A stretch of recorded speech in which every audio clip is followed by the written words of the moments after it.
Ah, this is Anthony. I'm gonna read for you a short story. H.G. Wells, The Time Machine. Chapter 1.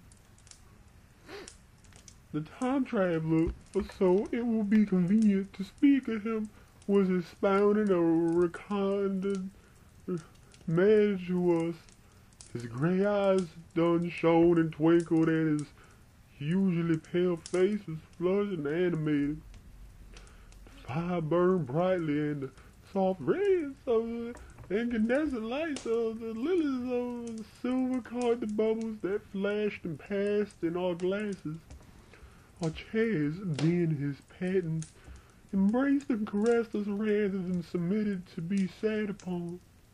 And there was that luxurious after-dinner atmosphere when thought roams gracefully free of the trammels of precision.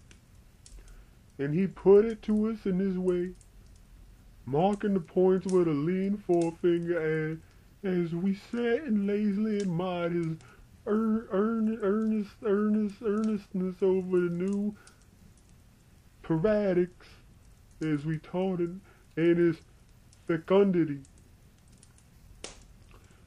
You must follow me carefully. I shall have to convert one or two ideas that are almost universally accepted. The geometry, for instance, they taught you at school is founded on a misconception. Is not that rather a large thing to expect us to begin upon? Said Philby, an argumentative person with red hair. Man, I hate them. I do not mean to ask you to accept anything without reasonable ground for it. You will soon admit as much as I need from you. You know, of course, that a mathematical line, a line of thickness nil, has no real existence. They taught you that? And neither has a mathematical plane. These things are mere abstractions. That's all right, said the psychologist. No, having only length, breadth, and thickness can a cube have a real existence. There I object, said Philby. Of course a solid body may exist.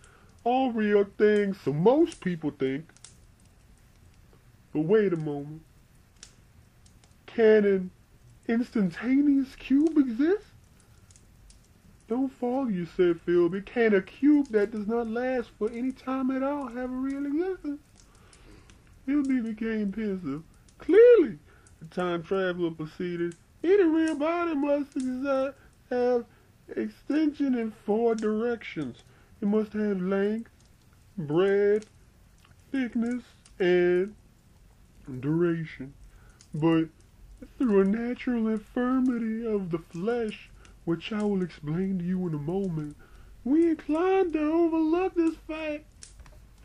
There are really 4 dimensions, 3 which we call the 3 planes of space, and the 4th, time. There is, however, a tendency to draw an unreal distinction between the former 3 dimensions and the latter, because it happens that our consciousness moves intermittently in one direction along the ladder from the beginning to the end of our life.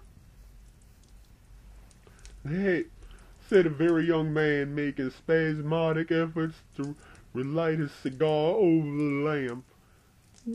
That, very clear indeed.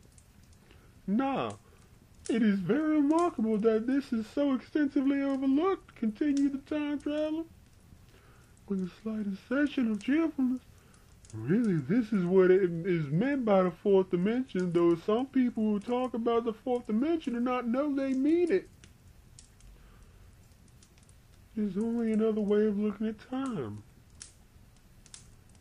There is no difference between time and any of the 3 dimensions of space except that our consciousness moves along it.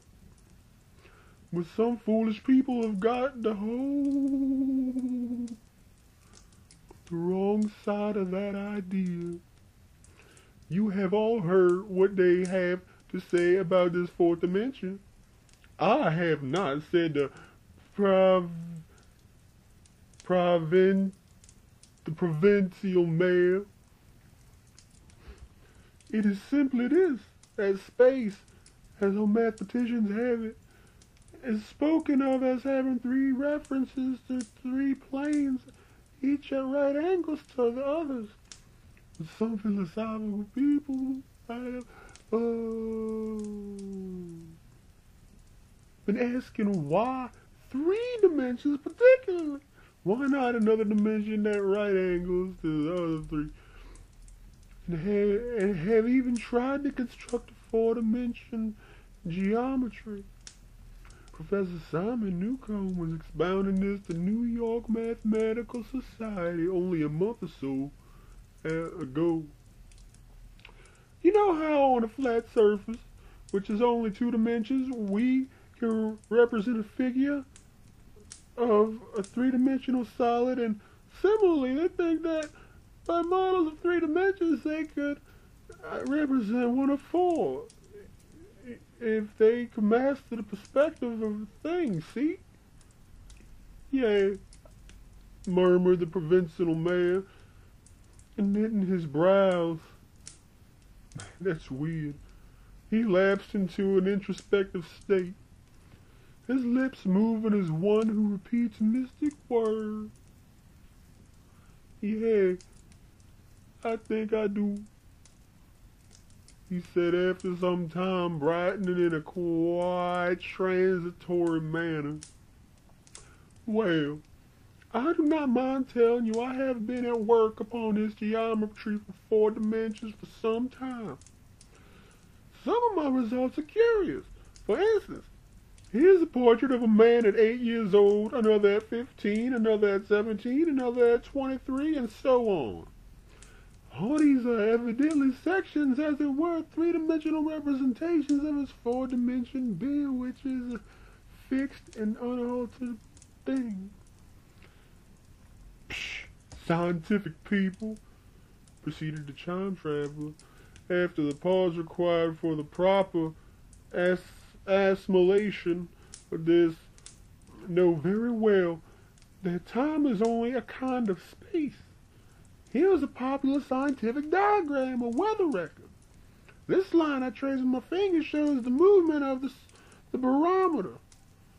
Yesterday was so high. Today, yesterday night it fell, and then this morning it done rose again. And so gently upward to here. Surely the Mercury did not trace this line in any of the dimensions of space generally recognized. But certainly it traced such a line, and that line, therefore, we must conclude was along the time dimension. But, said the medical man, staring hard at a coal in the fire, if time is really only a fourth dimension of space, why is it, and why has it always been regarded as something different? And why cannot we move in time as we move about the other dimensions of space? The time traveler be smiling. Are you sure we can move freely in space, nigga? Right and left we can freely, and we can go backward and forward freely enough, and men always have done so. True that. I admit we move freely in two dimensions, but how about up and down? Gravity limits us there, nigga.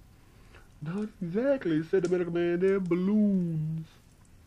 But before the balloons save the spasmodic jumping and the inequalities of the surface, man had no freedom of vertical movement.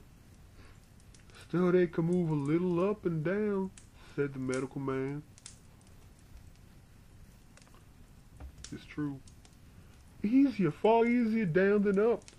And you can move at all in time. You cannot get away from the present moment. My dear sir, that is just where you are wrong. This is where the whole world has gone wrong.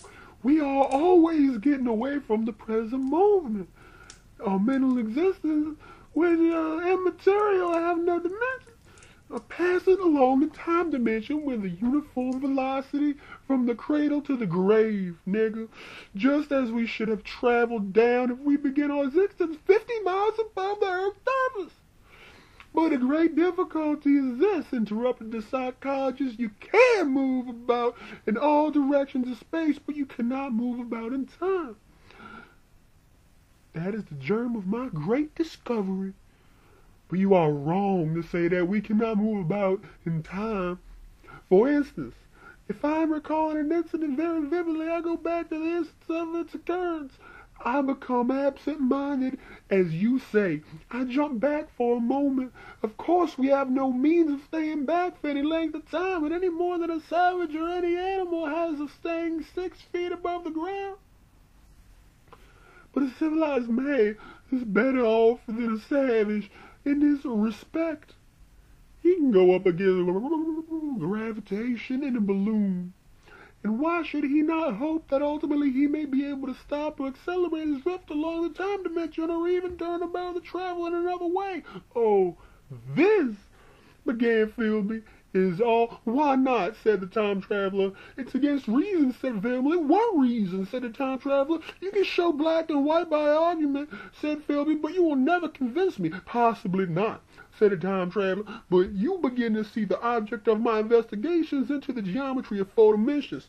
Long ago I had a vague inkling of a machine to travel through time, exclaimed the very young man, that shall travel indifferently in any direction of space and time as the driver determines.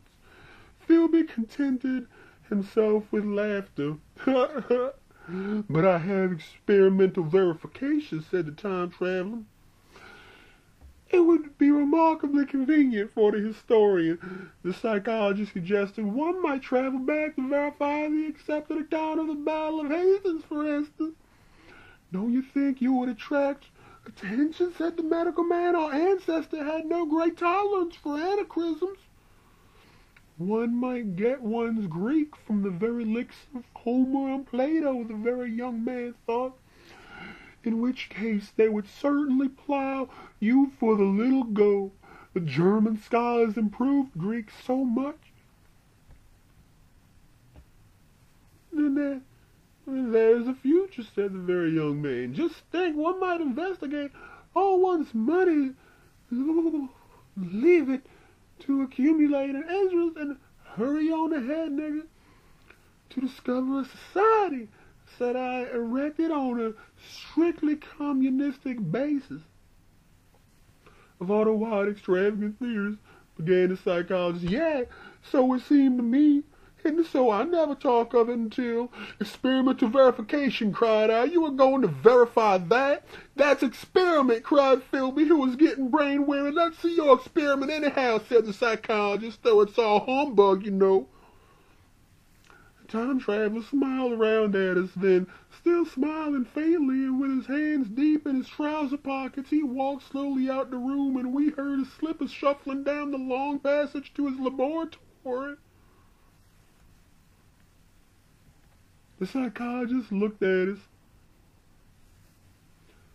I wonder what he's got.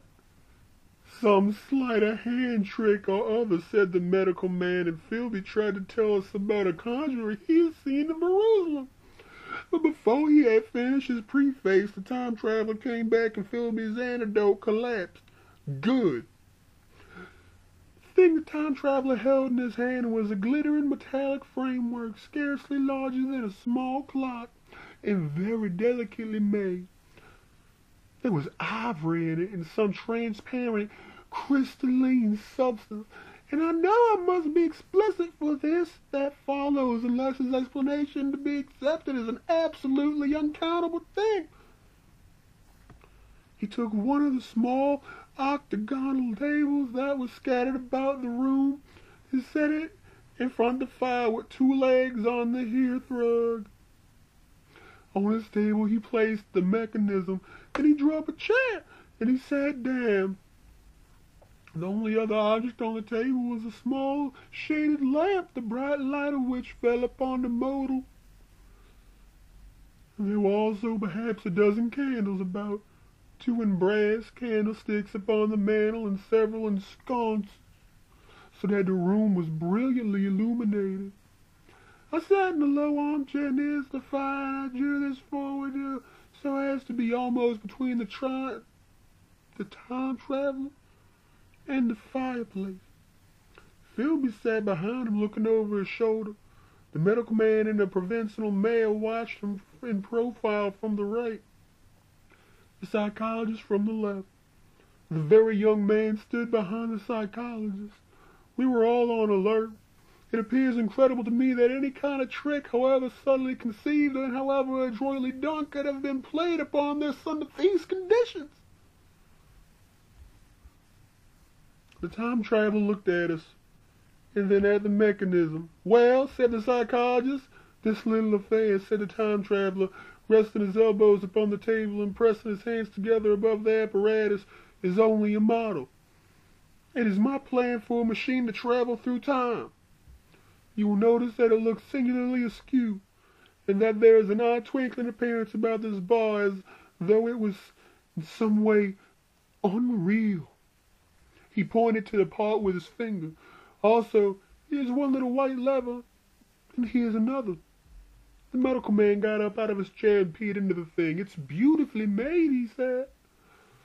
"It took 2 years to make," retorted the time traveler. "Then when he had all, when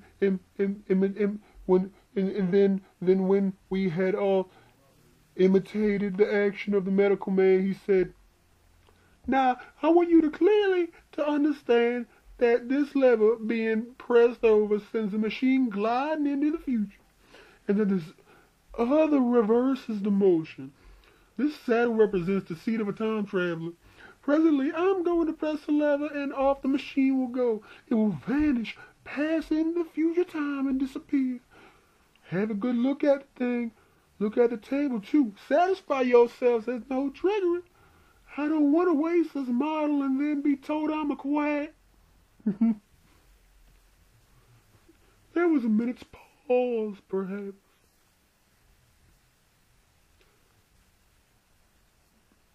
The psychologist seemed about to speak to me, but changed his mind. Then the time traveler put forth his finger towards the lever. "No," he said suddenly, "lend me your hand." And turned to the psychologist. He took the individual's hand in his own, told him to put out his forefinger, so that it was the psychologist himself who sent them forth the model time machine on its interminable voyage. We all saw the lever turn. I am absolutely certain there was no trickery. There was a breath of wind, and the lamp flame jumped. One of the candles on the mantel was blown out, and the little machine suddenly swung round, becoming indistinct, was never so seen of a ghost for a second, perhaps as an eddy of faintly glittering brass and ivory, and it was gone.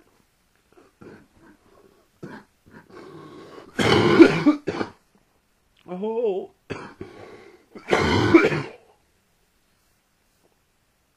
Oh, no. Vanished. Save for the lamp, the table was bare.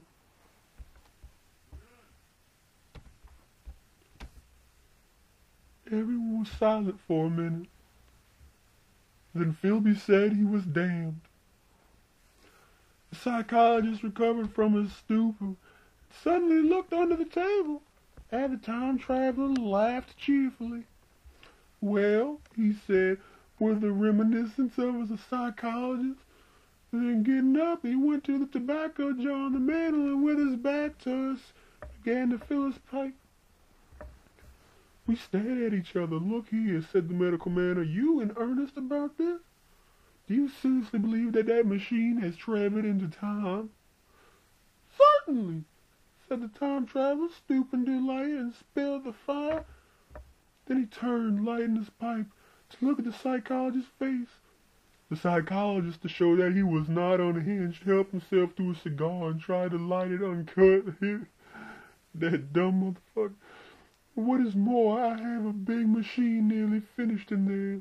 He indicated the laboratory, probably by wiggling his fingers.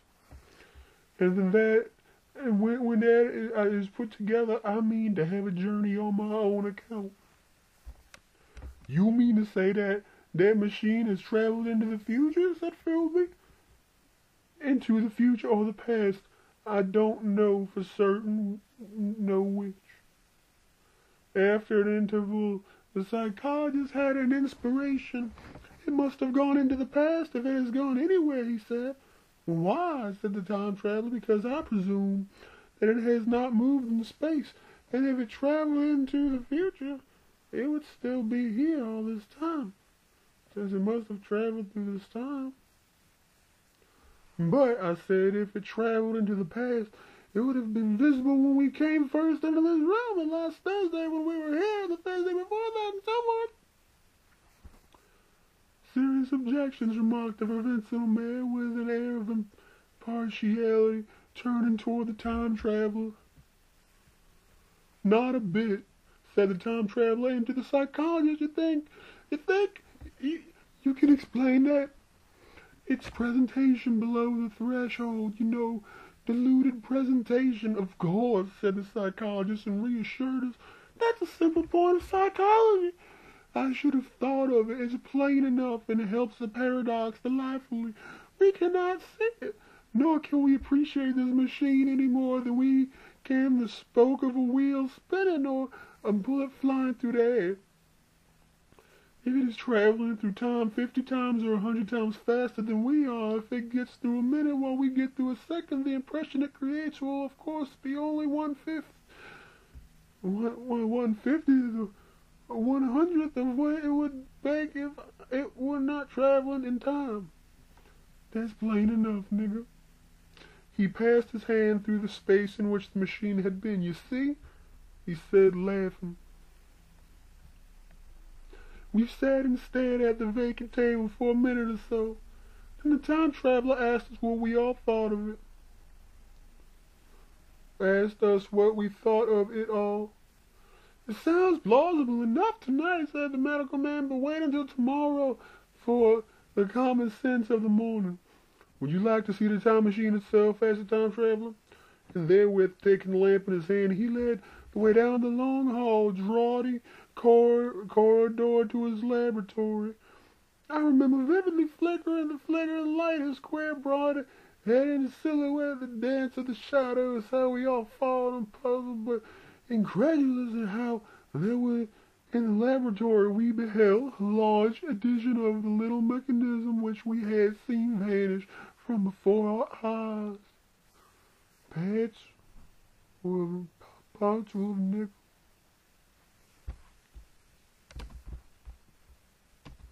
Parts were where, miss?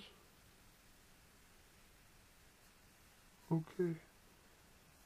Parts were of nickel, parts of ivory, parts had certainly been filed and sawn out of rock crystal. The thing was genuinely complete, but the twisted crystalline bars lay unfinished upon the bench beside some sheets of drawings, and I took one up for a better look at it.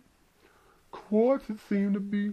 Look here, said the medical man. Are you perfectly serious? Or is this a trick, like that ghost you showed us last Christmas? Upon that machine, said the time traveler, holding the lamp aloft. I intend to explore time. Is that plain? I was never more serious in my life.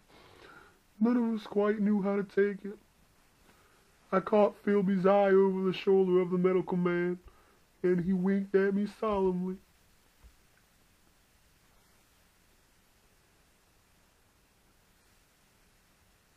Now look, I don't know if any of you niggas ever heard a story. Niggas, this is a motherfucking story.